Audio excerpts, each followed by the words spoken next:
दुर्रे अबलग किसे कम दीदा मौजूद, दुर्रे अबलग किसे कम दीदा मौजूद, अरे मगर आजकी भूताने सुरमा आलत। प्रथम अंशे लिखছে ইরানের বাচ্চায়, দ্বিতীয় অংশ জৈবুন্নেসা বানায়।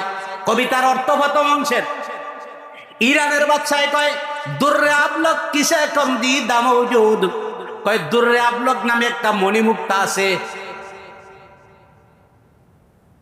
কি জাত? দুর্রে আবলক।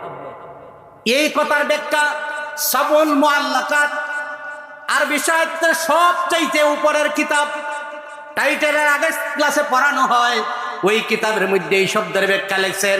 আমি অনেক বছর উমেদনগর টাইটেল মাদ্রাসায় পড়াইছি, এখন এই কিতাবটা নাই। ওই কিতাবটার মধ্যে ব্যাখ্যা লিখছেন দুর্রে আবলক এই জাতের মুক্তাকে বলে যেই মুক্তাটা সাদা কালো রঙে মুক্তা মিশ্রিত, নাম দুর্রে আবলক। দুর্রে আবলক কিদার আবলক? ওই দুর্রে আবলক নামে মণিমুক্তা আছে, কিন্তু দুর্রে আবলক নামে মণিমুক্তা পাওয়া যায় না। এই কথাটা লিখিয়া ইরানের বাচ্চায় পাঠাইয়া দিছে। জৈবুন্নেসায় কয় দুর্রে আবলক কিসে কম দীদা মৌজুদ, আরে মগর আজকি ভূতানে সুরমালত। ও ইরানের বাচ্চা, তুমি আমার আব্বার দরবারে পাঠাইছো, দুর্রে আবলক নামে মণিমুক্তা পৃথিবীতে পাওয়া যায় না। তবে জেনে রাখো সুরমা মিশ্রিত, সুরমা মিশ্রিত যখন চোখের পানিটা মিশ্রিত হইয়া সুরমার সাথে মিলিত হইয়া আয়নার উপর পড়ে, ওই দুর্রে আবলক নামে মণিমুক্তার চাইতে আরো উন্নত হইয়া যায়। কবিতা লিখকে যখন পাঠাইয়া দিছে ইরানের বাচ্চার দরবারে, বাবা সকালবেলা চিঠি লিখকে পাঠাইছে। ইরানের বাচ্চা এদিকে মাথা নষ্ট, এত সুন্দর কবিতা কে বানাইলো? আবার ওই বাচ্চা আলমগীরের দরবারে চিঠি পাঠাইছে, ও বাচ্চা আলমগীর, এত সুন্দর কবিতা কে বানাইলো একটু দেখতে চাই। কি কর? এত সুন্দর কবিতা কে বানাইলো দেখতে চাই। কবিতা ভাইয়া কবিতা যখন লিখকে পাঠাইয়া দিছে, বাদশা আলমগীর রহমতুল্লাহ কোন, ও মেয়ে উইরাস লগর সাইয়া নষ্ট কর। আগে তো ভালোই ছিল, সামান্য পানি পড়তো, এখন গড় সাইয়া দেখা যায় জোর জোরাইয়া বৃষ্টি পড়ে। এমন হয়নি না? হয় না? যখন নাকি আপনার এই কবিতা লিখকে পাঠাইছে, তখন জৈবুন্নেসার সামনে বাবাই ডাক দিয়া কয়, মেয়ে এতক্ষণ তো ভালোই ছিল, এখন বাচ্চাই তোরে দেখতে বলে, যায় এবার বাচ্চার দরবারে। কয় আব্বুজান ফেরেশানির দরকার নাই, আগামীকাল সকালে বাচ্চা আমাকে দেখতে বলছে, এটার জবাব আগামীকালকে আমি দেব। জৈবুন্নেসা সকালে ঘুম থেকে উঠে কবিতা লেখে, কয় দরসকুন মকফি মানম চু বুয়ে গুল দরবার গে গোল, আরে দরসকুন মকফি মানম চু বুয়ে গুল দরবার গে গোল, আরে হর কে দিদান মাইলে দারদ দরসকুন বিনত মোরা। ও ইরানের বাচ্চা, তুমি আমার আব্বুর কাছে চিঠি পাঠাইছো আমি জৈবুন্নেসারে দেখার জন্য। ও ইরানের বাচ্চা, তোমার একটা জবাব দিতে চাই, ফুলের গান কোনোদিন দেখা যায়নি। আপনারা দেখেননি? ফুলের গ্রান শোনা যায়, ফুলের গ্রান কোনোদিন দেখা যায় না। এবার যদি আপনারা এই জলশুকা এলাকার কোন লোকে বলে আমি ফুলের গ্রান দেখতে চাই, এর নাম্বারওয়ালা পাগল না নাম্বার সারা পাগল? নাম্বারওয়ালা পাগল, বেলম্বরি পাগল। বলি ফুলের গ্রান দেখা যায় না, শোনা যায়। ওই ইরানের বাচ্চাকে জৈবুন্নেসা কবিতা লিখা কয় দরসখন মকফি মানম চু বুয়ে গুল দরবার গে গুল, আরে হর কে দিদান মাইলে দারদ দরসখন বিনত মোরা। ও ইরানের বাচ্চা, তুমি আমার আব্বার দরবারে চিঠি পাঠাইছো আমাকে দেখার জন্য, তবে শুনে নাও, তুমি কত নম্বরের পাগল হইলে আমারে দেখতে পারো? তুমি জানো না আমি কার মেয়ে, জানো না কেমনে আমি জীবন যাপন করি, কেমনে ফর্দাওয়ালা হই আমি ঘরে থাকি, তোমার জানা নাই, এই জন্য তুমি আমারে দেখার প্রস্তাব দিছো। জৈবুন্নেসায় কয় দরসখন মকফি মানম চু বুয়ে গুল দরবার গে গুল, যেইভাবে ফুলের পাপড়ির ভিতরে ফুলের গ্রান লুকায়িত থাকে, আমি জৈবুন্নেসা আমার কথার ভিতরে লুকায়িত আছি। কেউ যদি আমাকে দেখতে চায় সে যেন আমার কথা শুনে নাই, সে যেন আমার দেখার জন্য বলে না। যদি বলে নাম্বার সারা পাগল হবে। আমার যদি কেউ দেখতে চায় সে যেন আমার কথা শুনে নেয়, আমার দেখা হইয়া যাবে। বাদশাহ আলমগীর রহমতুল্লাহ একটা মেয়ের নাম জৈবুন্নিসা। কি নাম? জৈবুন্নিসা। মেয়েদেরকে কেমনে শিখাইবেন? দিন শিখাইবেন। ছেলেদেরকে দিন শিখাইবেন। বাদশাহ আলমগীর রহমতুল্লাহ আলাইহি মেয়ের নাম জৈবুন্নিসা। তখনকার সময়ের বাদশাহ আলমগীর রহমতুল্লাহ তাহাজ্জুদ গুজার বাদশাহ। একবার ইরানের বাদশাহ আলমগীর রহমতুল্লাহ আলাইহিকে পরীক্ষা করার জন্য, ভারতবর্ষের বাদশাহ বড় বুদ্ধিজীবী বাদশাহ, বড় আকলমন বাদশাহ, পরীক্ষা করার জন্য ওই সময়ে কিতাবের মধ্যে লেখেন বেসাখতা শাহে ইরান নে কাহ দিয়া। তখনকার সময়ে বাচ্চারা কয়েকটা জিনিস রাখতো। একদল সেবিকা তার কাছে রাখতো সেবিকা, আরেক দল সেবক রাখতো সেবক, জাদুঘর রাখতো জাদুঘর, কাব্য রচিতা রাখতো কাব্য রচিতা। এইভাবে বিভিন্ন শ্রেণীর লোক তার সামনে খেদমতের জন্য রাখতো। এর মধ্যে একদল শাইর রাখতো কাব্য রচিতা। এক বাচ্চারে কবিতা দিয়ে আরেক বাচ্চারে পরাজিত করে দিত। ওই ইরানের বাচ্চার কবলে একজন শায়ের ছিল, কাব্য ছিল। হঠাৎ করে রাত্রিবেলা তার একটা কবিতার অংশ মুখ দিয়ে আসছে, দ্বিতীয় অংশ আর পারে না। বাদশার দরবারে এসে কয়, বাদশা একটা কবিতার অংশ পারি। কবিতার দুইটা অংশ থাকে, প্রথম নম্বর অংশ দ্বিতীয় নম্বর অংশ, প্রথম জুজ দ্বিতীয় জুজ, প্রথম মিসরা দ্বিতীয় মিসরা, এইভাবে দুইটা মিসরা মিললে একটা কবিতা হয়। ইরানের বাদশা প্রথম অংশ পারে, দ্বিতীয় অংশ আর পারে না। ওই মুঘল বাদশা, ভারতবর্ষের বাদশা আলমগীর বড় পণ্ডিত, তার একটু পরীক্ষা করে দেখি কবিতার দ্বিতীয় অংশ বানাইতে পারে কিনা।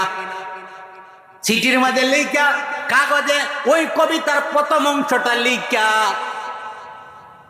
বাদশাহ আলমগীর রহমতুল্লাহ দরবারে পাঠাইয়া দিছে। তখনকার সময় তো আপনার মোবাইলের যুগ নাই, মানুষ চলাচল খুব কম করে। চিঠি পাঠাইয়া দিছে। চিঠি বাদশাহ আলমগীর রহমতুল্লাহ দরবারে যখন আসছে, বাদশাহ আলমগীর রহমতুল্লাহ চিঠি দেখেন, চিঠির মাঝে কবিতার একটা অংশ লেখা, দ্বিতীয় অংশ বানানোর জন্য বলছে। ও বাদশাহ আলমগীর, কবিতার প্রথম অংশ লেখা দিলাম, তুমি যদি পণ্ডিত হইয়া থাকো দ্বিতীয় অংশটা তুমি বানাইয়া দিবা। পরীক্ষাটা সহজ না কঠিন? কারণ কবিতার যে লেখেছে মনের খবর জানে, সবাই মনের খবর জানে না। যে কবিতা বলে সেই জানে। কবিতা লিখকে যখন পাঠাইয়া দিছে বাদশা পেরেশানি। বাদশাহ আলমগীর রহমতুল্লাহ মনে মনে চিন্তা করেন, এই কবিতা কি উদ্দেশ্যে লেখছো তো আমি বলতে পারি না। খানাও ঠিক মতে খান না, ঘুমান না ঠিক মতে, নাস্তাও ঠিক মতে করেন না, কিন্তু মেয়ে এগুলা ফলো করতেছে। হঠাৎ করে দিকে আব্বু যান, আপনি সারা দিন পেরেশানি করতেছেন, না খানা খান, না গোসল করেন, না নাস্তা করেন, ব্যাপারটা কি একটু জানতে চাই। মেয়েরা কিন্তু বাবার জন্য পাগল হয়। ছেলেরা যেই পরিমাণ বাবার জন্য পাগল, এর চাইতে 1000 গুণ বেশি একটা মেয়ে তার বাবারে মহব্বত করে। সকাল থেকে নিয়ে সারাদিন পেরেশানি। ব্যাপারটা কি? ঠিক মতে খান না, নাস্তা করেন না, গোসল করেন না। কয় মা তোমারে কই এত কোনো লাভ নাই। কয় না বুঝান, আমি না আপনার মেয়ে, যতক্ষণ পর্যন্ত আপনি বলবেন না ততক্ষণ পর্যন্ত আপনার ফিস ছাড়তে পারি না, আপনি বলতেই হবে। বাবা ডাক দিয়া বলে, ও মা তোমারে কয়ে তো কোনো লাভ নাই, তুমি আমার পেরেশানি তো দূর করতে পারবা না। মেয়ে কয় আব্বু জান একটু বলেন না দেখি। বাবায় বাধ্য হইছে বলার জন্য। জৈবুন্নেসাকে বলে, জৈবুন্নেসা মা শুন, ওই ইরানের বাচ্চা আমার কাছে একটা চিঠি পাঠাইছে, চিঠির মধ্যে একটা কবিতার অংশ লেখছে, অংশ দ্বিতীয় অংশ আমি বানাইয়া দেওয়ার জন্য বলছে। এখন দ্বিতীয় অংশ তো আমি বানাইতে পারি না, এই জন্য পেরেশানিতে ঘুরাইতেছি। মেয়ে ডাক দেয়া কয় আব্বু জানে তো পেরেশানির দরকার নাই, আগামীকাল সকালে আমি আপনার মেয়ে জৈবুন্নেসা কবিতার অংশ লিখে দিব আর চিঠির মাধ্যমে আপনি পাঠাইয়া দেবেন। আব্বু জান পেরেশানি দূর ছেনি, আগামীকাল আমি সকালে দিব। সকালবেলা জৈবুন্নেসা গোসল করছে। মেয়েরা একটু সাজসজ্জা বেশি করেনি না করেন। জৈবুন্নেসা সকালবেলা গোসল করছে, গোসল কইরা মাথায় তেল দিছে, চিরুনি দিয়ে আশ্রাবে তখনকার সময়ে চীনের বাচ্চা আলমগীরকে একটা আয়না হাদিয়া দিছে, আয়না। এখন আমরা রুমের মাঝে আপনার টাইস করি, টাইস মেট বিছাই দিই, এইভাবে পুরা রুমের সমান একটা আয়না হাদিয়া দিছে চীনের বাচ্চায়। কোন জায়গার বাচ্চা? ইরানের বাচ্চায় পরীক্ষা ফলাইছে, আর চীনের বাচ্চায় আগে হাদিয়া দিছে। চীনের বাচ্চা আলমগীর রহমতুল্লাহ আলাইহিকে একটা হাদিয়া দিছে আয়না। বাচ্চা আলমগীর বলেন, মা তুমি তো আমার আদরের দুলালি, এই আয়নাটা তোমার রুমের মাঝে বিছাইয়া দাও, তো তোমার আয়নার দরকার পড়বে না। পুরা রুমের মধ্যে জৈবুন্নেসার রুমের মধ্যে আয়না বিছানো, তো আয়নার উপর দিয়া হাঁটলে আবার আয়না লাগেনি। জৈবুন্নেসা গোসল কইরা মাথায় তেল দিয়া চিরুনিয়া দিয়ে আশ্রয়া গ্লাসের উপরে বসছে, সুরমাটা হাতে নিচে নিয়ে সুরমা কাঠির মাঝে লাগাইয়া চুকের মধ্যে লাগাইতেই হঠাৎ করে দেখবেন চুকে যদি আঙ্গুল লাগে চুক থেকে পানি পড়ে না পড়ে না। হঠাৎ করে কাপড়ের টুকরা লাগলে চুক থেকে পানি পড়ে। জৈবুন্নেসা সুরমার কাঠিটা যখন হাতে নিয়া চুকে লাগালো, লাগাইতে দেরি, এই পানির ফোঁটাটা আয়নার উপর পড়তে দেরি হয় না। সাথে সাথে জৈবুন্নেসা হাতি দিয়া কয়, আমার আব্বাজানের কবিতা তো মিলে গেছে। ওই ইরানের বাচ্চাই লিখে দিছে, দুর্রে আবলক কিসে কম দি দামৌজুদ, দুর্রে আবলক কিসে কম দি দামৌজুদ, আরে মগর আজকি ভূতানে সুরমা আলত। প্রথম অংশে লিখছে ইরানের বাচ্চায়, দ্বিতীয় অংশ জৈবুন্নেসা বানায়। কবিতার অর্থ প্রথম অংশের। ইরানের বাচ্চায় কয় দুর্রে আবলক কিসে কম দি দামৌজুদ, কয় দুর্রে আবলক নামে একটা মণিমুক্তা আছে। কি দুর্রে আবলক? এই কথার ব্যাখ্যা সাবুল মুআল্লাকাত আরবি সাহিত্যের সবচাইতে উপরের কিতাব, টাইটেলের আগে ক্লাসে পড়ানো হয়, ওই কিতাবের মধ্যে এই শব্দের ব্যাখ্যা লিখছেন। আমি অনেক বছর উমেদনগর টাইটেল মাদ্রাসায় পড়াইছি, এখন এই কিতাবটা নাই। ওই কিতাবটার মধ্যে ব্যাখ্যা লিখছেন, দুর্রে আবলক এই জাতের মুক্তাকে বলে যেই মুক্তাটা সাদা কালো রঙে মুক্তা মিশ্রিত, নাম দুর্রে আবলক। দুর্রে আবলক কি যার আবলক? ওই দুর্রে আবলক নামে মণিমুক্তা আছে, কিন্তু দুর্রে আবলক নামে মণিমুক্তা পাওয়া যায় না। এই কথাটা লিখিয়া ইরানের বাচ্চায় পাঠাইয়া দিছে। জৈবুন্নেসায় কয় দুর্রে আবলক কিসে কম দি দামৌজুদ, আরে মগর আজকি ভূতানে সুরমালত। ও ইরানের বাচ্চা, তুমি আমার আব্বার দরবারে পাঠাইছো, দুর্রে আবলক নামে মণিমুক্তা পৃথিবীতে পাওয়া যায় না। তবে জেনে রাখো, সুরমা মিশ্রিত যখন চুকের পানিটা মিশ্রিত হইয়া সুরমার সাথে মিলিত হইয়া আয়নার উপর পড়ে, ওই দুর্রে আবলক নামে মণিমুক্তার চাইতে আরো উন্নত হইয়া যায়। কবিতা লিখকে যখন পাঠাইয়া দিছে ইরানের বাচ্চার দরবারে, বাবা সকালবেলা চিঠি লিখকে পাঠাইছে। ইরানের বাচ্চায় দিকে মাথা নষ্ট, এত সুন্দর কবিতা কে বানাইলো? আবার ওই বাচ্চা আলমগীরের দরবারে চিঠি পাঠাইছে, ও বাচ্চা আলমগীর, এত সুন্দর কবিতা কে বানাইলো একটু দেখতে চাই। কি কয়? এত সুন্দর কবিতা কে বানাইলো দেখতে চাই। কবিতা ভাইয়া কবিতা যখন লিখকে পাঠাইয়া দিছে, বাদশাহ আলমগীর রহমতুল্লাহ কোন, ও মেয়ে উইরাসনগর সাইয়া নষ্ট কর। আগে তো ভালোই ছিল, সামান্য পানি পড়তো, এখন গড় সাইয়া দেখা যায় জোর জোরাইয়া বৃষ্টি পড়ে। এমন হয়নি না? হয় না? যখন নাকি আপনার এই কবিতাটা লিখকে পাঠাইছে, তখন জৈবুন্নেসার সামনে বাবাই ডাক দিয়া কয়, মেয়ে এতক্ষণ তো ভালোই ছিল, এখন বাচ্চাই তোরে দেখতে বলে, যায় এবার বাচ্চার দরবারে।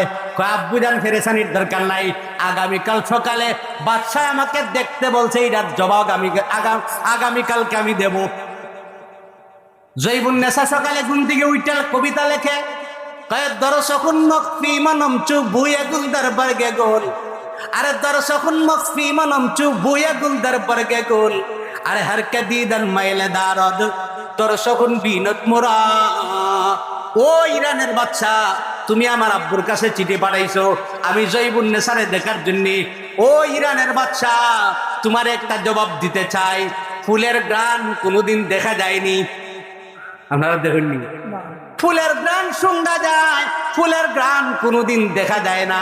এবার যদি আপনারা এই জলশুকা এলাকার কোনো লোকে বলে আমি ফুলের গ্রান দেখতে চাই, এর নাম্বারওয়ালা পাগল না নাম্বার সারা পাগল?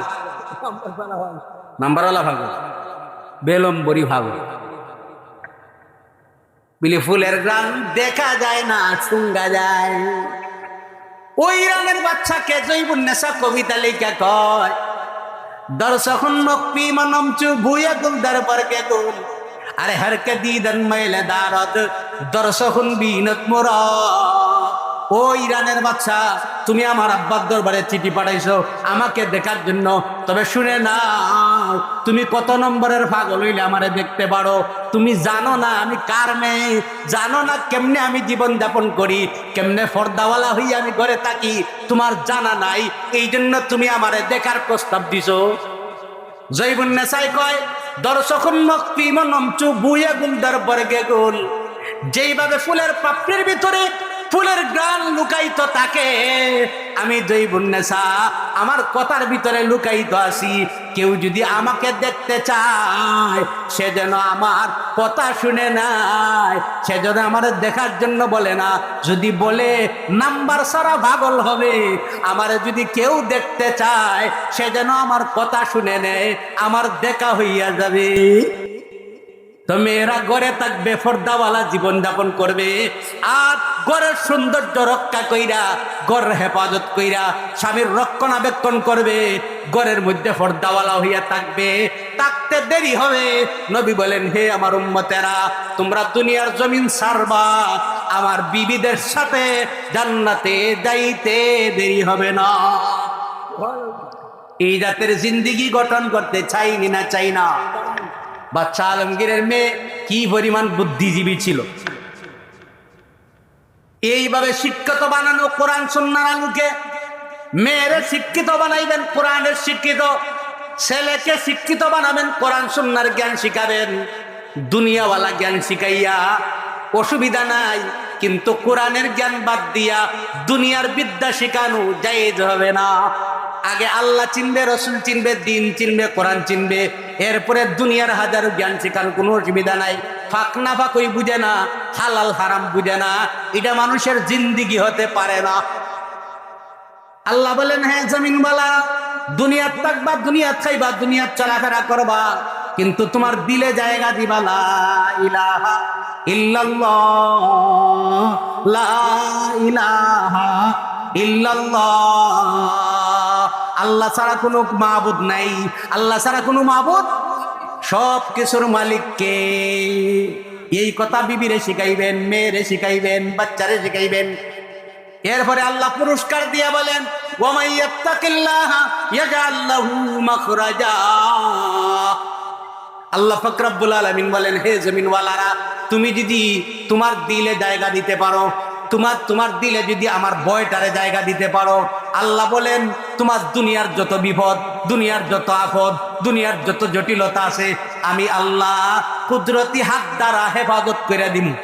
প্রথম নম্বর পুরস্কার, যারা আল্লাহরে ভয় করব, আল্লাহ বলেন তার দুনিয়ার সব বিপদ থেকে আমি তারে হেফাজত করব। কে? এটা দুনিয়ার জমিনের 1 নম্বর পুরস্কার। 2 নম্বর পুরস্কার আল্লাহ বলেন, ওয়ামাই ইয়াত্তাকিল্লাহা ইয়াজআল লাহু মাখরাজা ওয়া ইয়ারযুকুহু মিন হাইসু লা ইয়াহতাসিব। আল্লাহ বলেন 2 নম্বরের পুরস্কার আমি দেব, যারা আমার ভয় তার দিলে জায়গা দিবে। 1 নম্বরের পুরস্কার, দুনিয়ার বিপদ থেকে বাঁচাইবে কে? দুনিয়ার আপদ থেকে বাঁচাইব কে? দুনিয়ার যত সব সমস্যা আছে, সব সমস্যা থেকে বাঁচাইবেন কে? এটা আমার কথা না, আল্লাহর কথা। 2 নম্বর পুরস্কার দিয়ে আল্লাহ বলেন, ওয়ায়ারযুকুহু মিন হাইসু লা ইয়াহতাসিব। হে মুমিন বান্দারা, তোমার দিলে যদি আমার ভয় জায়গা দিতে পারো, আমি আল্লাহ তোমারে এমন জায়গা থেকে রিজিক দেব যেটা কোনোদিন কল্পনাও করতে পারো না। রিজিক দেওয়ার মালিক কে? এটার ব্যাখ্যা আল্লামা খাজা ইমাদউদ্দিন ইবনে কাসির রাহমাতুল্লাহ আলাইহি এই আয়াতের ব্যাখ্যায় লেখেন, বনি আশারি গোষ্ঠীর কতগুলা লোক নতুন মুসলমান হয়েছেন, মুসলিম। তাফসীরের কিতাবে লেখেন এর সংখ্যা প্রায় 300 জন। কতজন নতুন মুসলমান হয়েছে? নবীজির হাতে হাত রেখে তারা মুসলমান হয়েছে। নবী বলেন তোমরা একটা জায়গায় তাকো, বসবাস করো। এরা এক জায়গার থেকে সফর করে আরেক জায়গায় আইছে, সঙ্গে টুকটাক সামান্য কিছু খাবার আনছে, সাথে খাবারও আনে নেই। একবার, দুইবার, তিনবার খাওয়ার পরে শেষ। ওই জায়গায় একদল জালেম ছিল, কাফের ছিল। মেয়েরা যখন বুরকা পড়ে, মেয়েরা যখন হেজাব পড়ে, হেজাবের পিছে দিয়া টান দেয়। মেয়েরা যখন বুরকা পড়ে, বুরকার পিছে দিয়া টান দেয়। বর্তমান সমাজে এই দেখতে লোক আছে নিনা নাই? নতুন মুসলমান ইসলাম ধর্ম গ্রহণ করছে, কাফেররা এইভাবে যখন নির্যাতন করে, নবীজির দরবারে যায়, ইয়া রাসূলুল্লাহ, ইয়া হাবিবাল্লাহ, আমরা এই জায়গায় থাকাটা নিরাপদ নয়, নিরাপদ একটা জায়গা, মদিনার একটা জায়গা দেখাইয়া দিন, যেই জায়গায় আমরা নিরাপদে বসবাস করতে পারবো। একটা জায়গা দেখাইয়া দিন, ওই জায়গায় আমরা তাবু গাইরা এই জায়গায় থাকবো। নবী বলেন, হে আশারি গোষ্ঠীর লোকেরা, তোমরা অমুক জায়গায় যাও, এই জায়গায় তোমরা বসবাস করো। নবী তারার একটা জায়গা দেখাইয়া দিলেন। আল্লামা খাজা ইমাদউদ্দিন ইবনে কাসির বলেন, তারা ওই জায়গায় যাওয়ার পরে প্রায় 300 জন লোক, একবার, দুইবার, তিনবার, একদিন, 2 দিন, 3 দিন খানা খাওয়ার পরে খানা শেষ। আর কোনো খানা তাদের সাথে নাই। সকালবেলা গেল, দুপুরে গেল, বিকালে গেল, খানার কোনো ইন্তজাম নাই, ব্যবস্থা নাই। শিশুরাও কান্দে, যুবকরা কান্দে, যুবতীরা কান্দে, কান্নার রুল পড়ে গেছে। সবাই মিলে একটা পরামর্শ করছে, ওয়া আমরুহুম শুরা বাইনাহুম। আল্লাহ বলেন, হে জমিনওয়ালারা, তোমার বিবি বাচ্চা নিয়ে থাকবা, খাইবা, ভাই বেরাদর নিয়ে চলাফেরা করবা, যে কোনো কাজের শুরু দিয়া পরামর্শ করবা। এই পরামর্শের মধ্যে আল্লাহ বরকত দিব। বরকত দিব কে? এখন স্বামী স্ত্রীর মাঝে ঝগড়া, ভাইয়ে ভাইয়ের মধ্যে ঝগড়া, এক ভাই আরেক ভাইরে কিছু জিগায় না, স্বামী তার স্ত্রী জিগায় না, স্ত্রী তার স্বামীরে জিগায় না। ওই তোমারে জিগানোর দরকার কি? সারাদিন মার্কেটে ঘুরাইয়া বিকেল বেলা তোমার কাছে আইলেইতে হয়, আবার তুমি আমারে জিগাইবা কেন? আমি তোমারে জিগাইব কেন? এই যে স্বামী আর স্ত্রী আছে না নাই? স্বামী কয় আমিও মন ঘোরা ঘুরাইব, বউয়ে কাছে আমিও দেখাইয়া দিতে ঘুরাই। এই যে আসেনি সমাজে, সারাদিন ঘুরায়। জামাই একদিকে, কিয়ামতের ময়দানে 2 ওলা জাহান্নামী, বেড়াও জাহান্নামী, বেডিটাও জাহান্নামী। এইভাবে যখন জীবন যাপন করবে, এরা সবাই মিলে পরামর্শ করছে। পরামর্শ করে কয়, আব্দুল্লাহ আশারি, তুমি নবীজির দরবারে যাইবা, যাইয়া নবীজিকে বলবা আমরা জন্য খানার ব্যবস্থা করার জন্য। কে? আল্লাহ ব্যবস্থা করবে। কার কাছে পাঠাবে? নবীর কাছে পাঠাবে। আব্দুল্লাহ আশারির পরামর্শ করে, আব্দুল্লাহ আশারি, তুমি নবীজির দরবারে যাও, আমাদের জন্য খানা নিয়ে আসো। ফজরের নামাজ পড়িয়া আব্দুল্লাহ আশারি নবীজির দরবারে যাইয়া হাজির। নবীজির দরজার বরাবরে দাঁড়াইয়া আব্দুল্লাহ আশারি দরজার ভিতরে ঢুকে নাই, দরজার বাহিরে দাঁড়াইয়া দাঁড়াইয়া নবীর কোরআনের তিলাওয়াত শুনে। আমরা ছোটবেলায় দেখছি মুরব্বী চাচারা, মুরব্বী চাচিরা কোরআন তিলাওয়াত ফজরের নামাজের পরে শোনা যায়। এখন ফজরের পরে কোরআন তিলাওয়াত নাই, মনে হয় রাত 2টা বাজে। দরজার ধাক্কা দিলেও খবর নাই, ডাক দিলেও খবর নাই, এমন গুমগুমায়। ফজরের নামাজও নাই, এমন গুমগুমায়। মরে গেলেও কেউ খবর রাখতে চায় না ফজরের পরে কোরআন তিলাওয়াত আসেনি না নাই। সারা রাত মোবাইল, হ্যাঁ ফুটানের মোবাইল দিয়ে এমন গান লাগে একমা।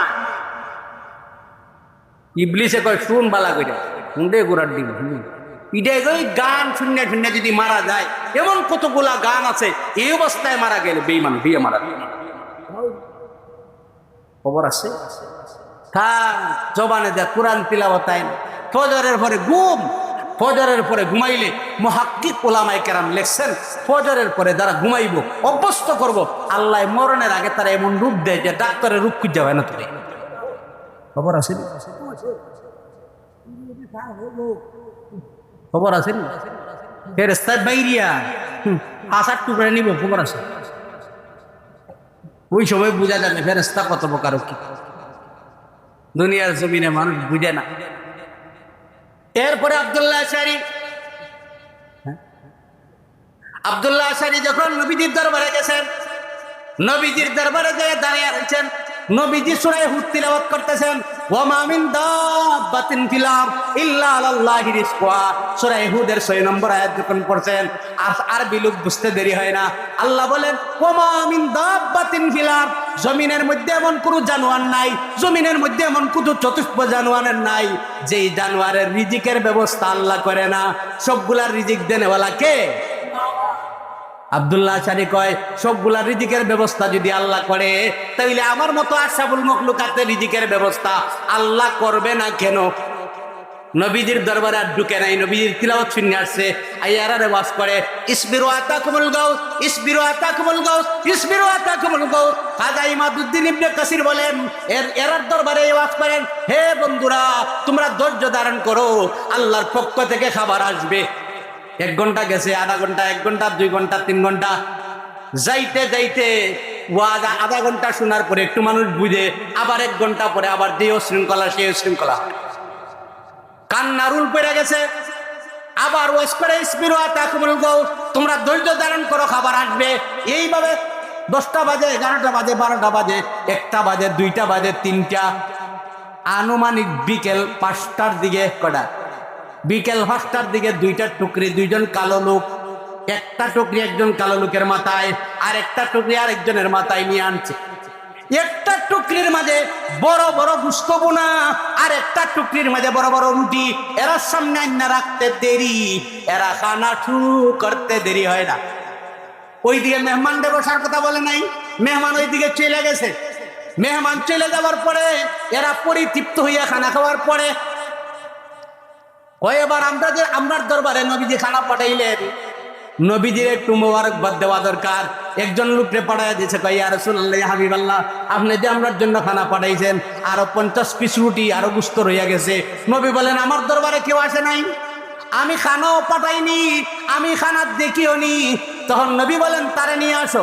লোকটা নবীজির দরবারে যায়, কে ইয়া রাসূলুল্লাহ, ইয়া হাবিবাল্লাহ, আমি ফজরের পরে আপনার দরবারে আসছি, আপনি সূরা হুদের তিলাওয়াত করতেছিলেন। 6 নম্বর আয়াত যখন আপনি তিলাওয়াত করছেন, ওয়া মা মিন দাব্বাতিন ফিল আরদ ইল্লা আলাল্লাহি রিজকুহা, আল্লাহ চতুষ্প জানোয়ারের রিজিকের ব্যবস্থা করে, সবগুলা রিজিকের ব্যবস্থা করে, তাহলে আমার মতো আশরাফুল মাখলুকাতের রিজিকের ব্যবস্থা আল্লাহ করবে না কেন? ইয়া রাসূলুল্লাহ, আপনার দরবারে আইছি, আপনার কথা শুনে আমার বিশ্বাস হয়েছে, এই জন্য আমি তাদেরকে ওয়াজ করছি। নবী বলেন আর বুঝার দরকার নাই, তোমার ভরসা, তোমার ভয়, তোমার তাকওয়া আল্লাহর উপর ন্যস্ত করে দেওয়ার কারণে আল্লাহ তোমার উপর খুশি হইয়া গেছেন। আর আল্লাহ তোমার জন্য জান্নাত থেকে মান্না সালোয়ার ব্যবস্থা করে দিছে। এই আল্লাহ এখন আছেন নিনা নাই? আরো দূরে বলেন আছেন নিনা নাই? আয়েকেরা আর বর্ষের মিকাশাদ দিগরেরা তাজে বর্ষের মিনহত, একজন আল্লাহ সিংহাসনে বসাইয়া দেয় আর একজনের সলার টাটো বিছাইয়া দেয়। বিছানে বলা কে?